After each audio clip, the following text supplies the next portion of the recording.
Hello, everybody. I'm Kristen. And I'm Rachel. And this is So I'm Watching Outlander, Season 7, Episode 1, A Life Well Lost. Okay. We weren't sure we were going to do this. Yeah, we really were not. We're also, I guess, not 100% convinced we're going to do every episode this season. We will approach them as they come. Last season was kind of a bummer. Yeah. And this happened with me with the books, if you guys are new. When they get to America, it gets really boring. Yeah. Last season especially was just kind of a slog. It was just like too much of the Browns and the Christies. And I just don't. Yeah. And I mean, from this episode, we're not going to have either. Well, Alan's left. Yeah, but I feel like that might resolve itself fairly quickly. Quicker than we expect. That's what I'm thinking as well. Okay, so we're here for as long as we can hack it, because at a certain point we both loved this show, and I think we'd both really love to love it again. Yes. So, that being said, I kind of liked this episode. Yeah, me too. I thought it was like kind of a nice breath of fresh air. Claire and Jamie are back together by the end, which if that should be the thumbnail for this episode, is them just like lying in bed staring up at the ceiling. Totally like, what now? Yeah, So yeah, Claire is on her way to Wilmington. The Browns have stolen her and like taken her there to be hanged for a different murder than what Tom Christie wants her to be arrested for, right? Because it was like because of Jamie killed all of their men. No, that he's killing them at the end. No, but I thought that they like killed a bunch of the men when they went to rescue Claire. I don't know, man. There's so many Browns. There's so many people affiliated with Browns. Okay, that's the thing, because at the end of the episode, he was like, my kin will come and like find me and like whatever. And I was like, how much kin do you have left? Because I think you're running low on kinsmen. I don't know. When they rescued Claire from the Browns, I thought that like Roger and Ian and Jamie like killed them all. Yeah, from under that tree. Yeah. So I don't know who was left to kill. I have no idea. Yeah. I have no idea. Well, he seems to think he is still batting with a full like battalion behind him. I don't think he is. The way that he was trying to barter for his life, I'm just like, my dude, what do you think you're doing? I mean, hysterical. The audacity. The actual audacity. Of men is astounding. All right, so let's quickly, before we get into the, like, Jamie, Claire stuff of it, Roger and Bree are in Edmonton or something. Sure. Edmonton, something like that. And he is meeting with the pastor, and it's, like, going okay, and he meets Wendigo Donner, who we had maybe met once before. Well, he was apparently with the Browns. Yes, and I remember he did talk to Claire. Yeah. And then they did discuss the fact that they're both travelers. Right. Yeah. And so Roger makes a Muhammad Ali quote, and he is like, ugh. And so they talk, and I'm kind of, I think they should help him. Oh, you mean Bree being her mother's daughter and her father's daughter? Both father's daughters? Yeah, I think they should help him. He is out of his time as well, but he also didn't choose to be in this place like Roger and Bree did, and he has now been conscripted into the Revolutionary War, which is nonsense. So I think they should help him, and I think it's a little weird that Roger didn't stick to his guns a little more. I thought that he was going to be like, here, run, get out of here, and then be like, well, I don't know what happened to him with Bree. I don't know. She is indignant. Yeah. Like, she is very much the product of her parents. Yeah. And I'm just like, all three of them. Like, if I was picked up from now and plucked back then, and it was just like, oh, I found a group that doesn't want to hella murder me, I might just kind of like hang out for a little bit until I could get my act together 100%. And get my ass home. Yeah. And if they do some shady shit, I'm going to be like, I'm going to be behind that tree over there. And, like, I think it would be great if we, like, didn't do that, but, like... But I'm not gonna... but they're gonna kill it! Right. Okay, it's like a whole thing, but I also did love the thing he said to Roger where he was like, I'm not a thief, I just needed the gemstone to get back. And I was like, so you stole it? I mean... So you are a thief? There's a reason why I stole it.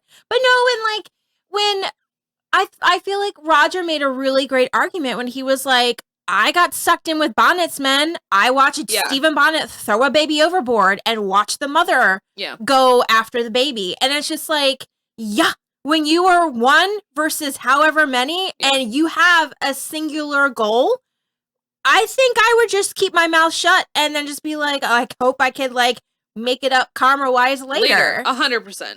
Not, and again, this is not excusing any, inaction while Claire was being attacked. However, it is like, what are you supposed to do in that scenario? Yeah. And I think he did what he could do, and that was kind of it. Yeah, because who's to say if he did try to help her escape, and then they both get caught, and then they both just get killed anyway? Yeah.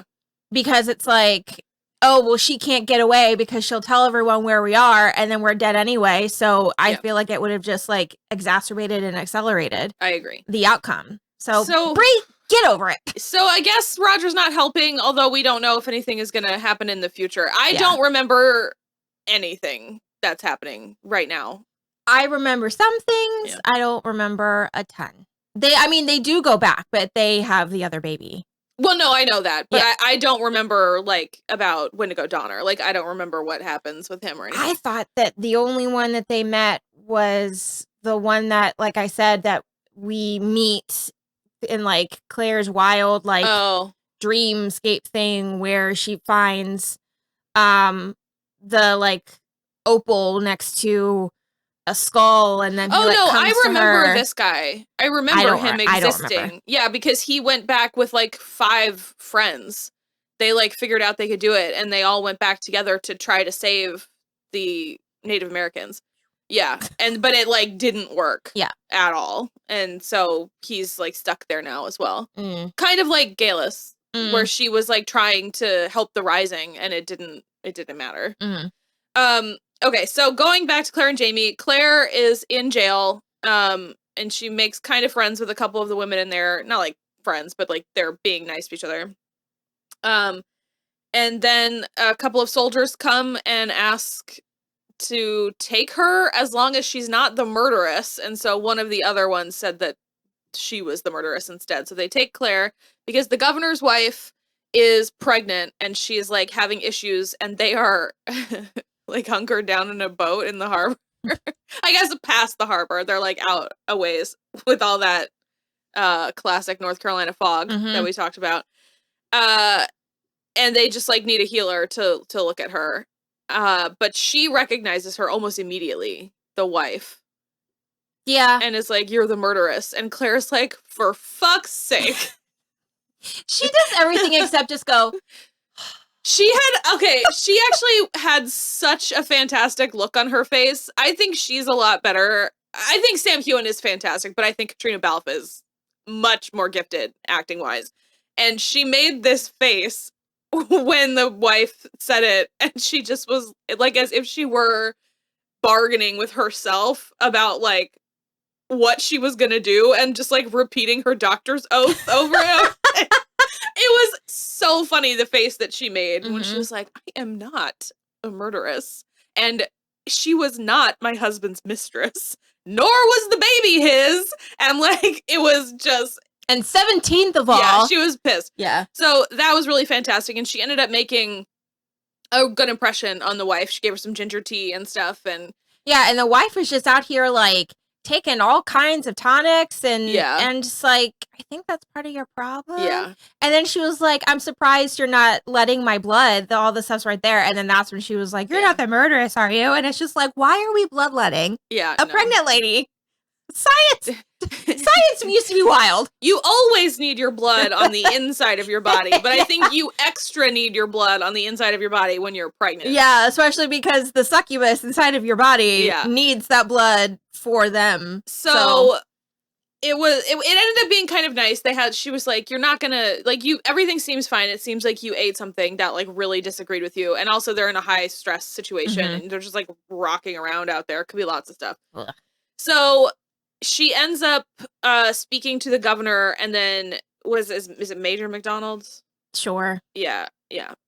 Major Donald McDonald. Sorry, bro. Who did that?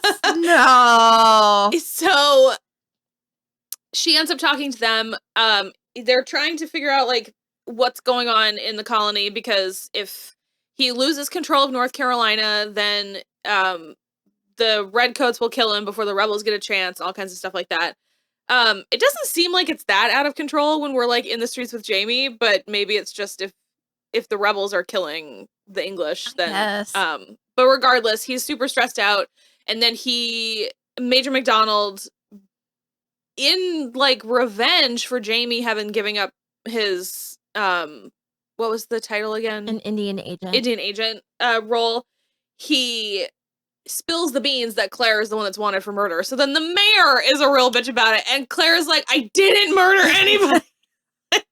She's so upset. Because at this point, I feel like I'd be like, should I just do it? I should just say, yeah, no, I killed her, not kill her again. She's going to pull an Ashley Judd from Double Jeopardy. Yeah. She's going to be like, you know what? Next time I'm going to do it. When I want to kill someone, I'm going to do it. I'm going to make sure. You're not going to be able to charge me. All of you know.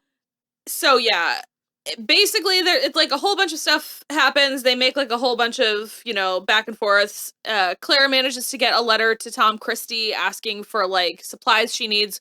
One of which is, I guess, the Latin for my husband. I guess, yeah. So Jaime ends up going back, and then they have just like a cute little makeout. But as soon as he gets on the boat in front of the lieutenant, yeah, and we were both like, now is not the time to make out. In a time crunch. Yeah. And then the little lieutenant is like, that's not permitted. Yeah. Just like, very funny. You guys. So basically then Jaime kind of gets his ass handed to him by the governor as well. Mm-hmm. And he's like, maybe we could like, like exchange something. And he's like, are you trying to bribe me? And he's like, no, dude, like, how about a bond or something?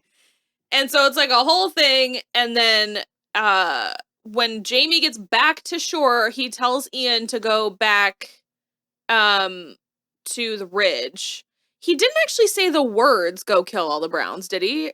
No. But was it, like, implied? It didn't seem like it was implied. Or was he just telling Brown that at the end to scare him? I mean, maybe. It would be dope, though. Yeah. If Ian got all his Cherokee friends and then just scalped the whole lot of them. Oh, yeah. That'd be great. Regardless, he runs into Tom Christie again, who I believe sincerely feels bad. He did not intend this to happen. Mm-mm. And he's like, I just really wanted her to go to trial because I thought she killed my daughter. Mm-hmm. But no, because he knew that she didn't. He did. 100%. Okay, then why did he do this? Because he thought that she would just be acquitted, because surely they would figure out that she could not have killed Malva, and because Malva's character would have come into question. Okay, and he would have been like, she's a witch. Yeah, okay. yeah. And so the Browns really threw a wrench in the whole thing by, like, helping abduct her to take her to Wilmington. Yes. Yeah. Yes. And I think they did that knowing that the courts were closed. Right. Because then she'd either rot or the sheriff would be like, get her out of here. Just hang her. String her up. Okay. So, I mean, it makes sense. So he's feeling very guilty. He's drinking whiskey, which is not cool because he's a Quaker. I don't think he's a Quaker. Was he not a Quaker? Who are Quakers? Someone's a Quaker. We haven't met them yet. We haven't met the Quakers yet? Oh, my bad. Well, regardless, he's very religious. Yeah. And he does not drink. He's like whatever the Scottish version of like Baptist is. Yeah. Because he believes in crime and punishment. Because he beat the shit out of Malva. If you're a Quaker, you're not hitting anybody. Corporal punishment. Yeah, that's what I mean. He believes in the book, Crime and Punishment. No, so you're correct, though. But he does not drink alcohol. And so he is getting sloshed at the whorehouse, I think. It was like... No, I don't think... No, because... Was that just a pub? Yes. And the wrought iron outside was painted red. Excuse me for thinking that was the brothel. No, the brothel was down the street. Okay, because Ian and Jaime went in there. They did, yeah. Mm-hmm. To look for clues. Yeah. I mean, Jaime can do whatever he wants. Or not, Ian can do whatever he wants. Jaime can't do whatever he wants.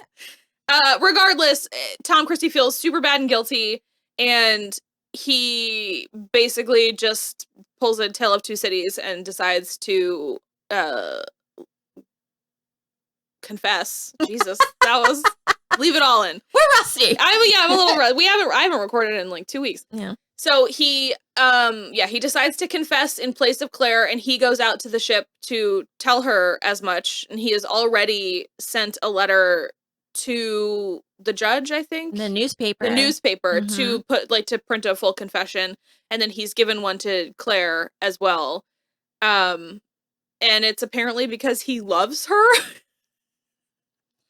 I kind of wanted to be like, do you love her, or is she like your bestie? Because I don't think you have any friends. He does not have any friends. And the other thing, too, that I find super interesting is that he talks so much. So he's already, as Claire said, he has admitted that he does not believe that Claire is a witch. However, then he goes on to say that his wife was definitely a witch, as was Malva, who is also not his actual biological daughter. Mm-hmm. She belonged to his brother from when he was away in the war, or in the Rising in Ardsmuir. And then Claire compares herself to his wife, saying she had hair like mine, didn't she? And so I was just like, what is it about you? I feel like, Tom Christie, you need to look at yourself and say, what is it about me that's attracting all of these witches into my life? And then maybe fix yourself if you're that butthurt about it. He probably does the thing that a lot of them do, is because if they're witchy, they're usually very smart, very witty. And so he finds that attractive. And then once he gets them, and then he's like, okay, submit to me. And they're like, no, that's not what this is. Yeah. And he's like, no, but you must. And she's like, no. And then, so he's into it, but then he's like, but no, you're supposed to change now. Yeah. And he doesn't get it.